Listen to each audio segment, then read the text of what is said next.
Bonjour tout le monde, allez, un petit exercice d'oral MIPON 2017 MP sur les déterminants, ouais, abordable dès la première année. On suppose on se donne deux matrices A et B dans Mn de Z. Z, alors ça veut dire que c'est un Mn de R à coefficient dans Z. Ouais, je sais que Z c'est pas un corps, mais on écrit quand même Mn de Z. Et on suppose que det de A et det de B sont premiers entre eux. Alors, attends, c'est des entiers? Oui, alors déjà, il faudra expliquer un petit peu pourquoi det de A et det de B sont des entiers, vous allez y réfléchir. Il faut montrer qu'il existe deux matrices U et V à coefficient entier, telles que AU plus BV égale IN. C'est marrant, ça fait une sorte de théorème de Bézout, mais matriciel. Bizarre, bizarre, c'est rigolo. Allez, je vous laisse chercher ça, à vous de jouer.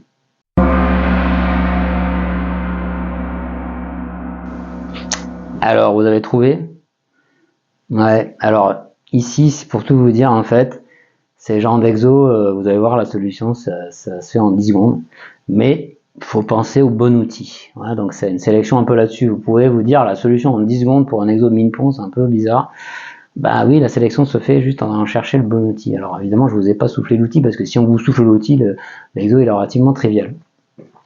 Alors, déjà, pourquoi det de A et det de B sont dans Z? Si tu prends des matrices à coefficient dans Z, et ben le déterminant, vu la formule du déterminant, c'est la somme, vous sommez sur le groupe symétrique des signatures de la permutation fois A sigma de 1, 1 fois A sigma de N, où les AIJ sont les coefficients de la matrice A, et vous voyez que si votre matrice est à coefficient dans Z, le déterminant il est aussi à coefficient dans Z. Il est aussi dans Z. Ouais. Donc ce sont deux éléments de Z, et on suppose qu'ils sont premiers entre eux. Donc en tant qu'élément de Z, on va écrire le théorème de Bézout. Ouais. Donc d'après Bézout, il existe U et V, d'où U et V, U et V petit e V dans Z, tel que det de A U plus det de B V est égal à 1. Bien. Et alors la méga astuce après, c'est de penser. Alors pour tout ce qui est matrice à coefficient dans Z, je pense que c'est pas mal quand même d'y penser, vous verrez. Alors je vous ai fait un petit truc, un autre exercice comme ça où on l'utilise aussi. Je vous mets ça en fiche ici. Pour savoir quand est-ce qu'une matrice à coefficient dans Z est inversible. Voilà, c'est aussi un classique, je vous l'ai fait dans une petite vidéo, micro vidéo.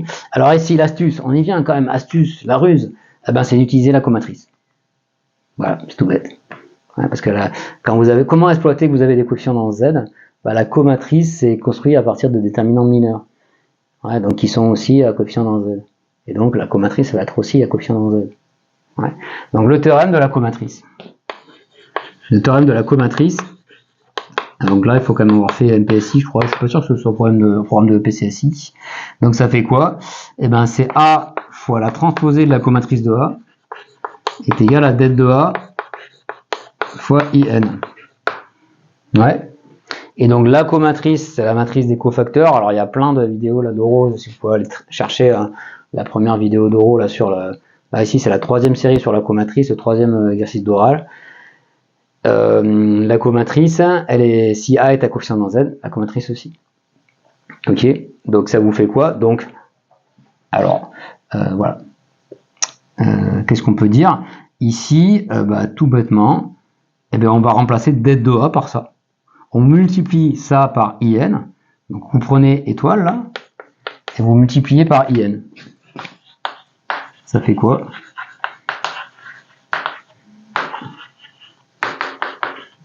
Alors quand vous multipliez par IN, donc det de A fois IN fois machin, tu remplaces, ça fait A fois T de com de A fois U. Alors le U, peut-être qu'il faudra le mettre ici, quoi. U fois T de com de A, tu peux rentrer les scalaires à l'intérieur, là.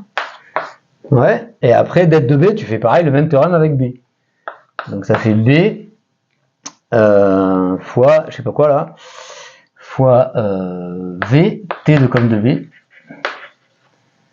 hop, est égal à IN. Et voilà. Et donc tu poses ça est égal à U. L'autre, ici, là, tu poses ça égal à V, et donc tu as bien AU plus BV est égal à IN. Ouais, c'est bien des matrices à coefficient dans Z, puisque ça c'est dans Z, et la comatrice c'est dans Z, transposée aussi. Ouais, avec UV dans Mn de Z.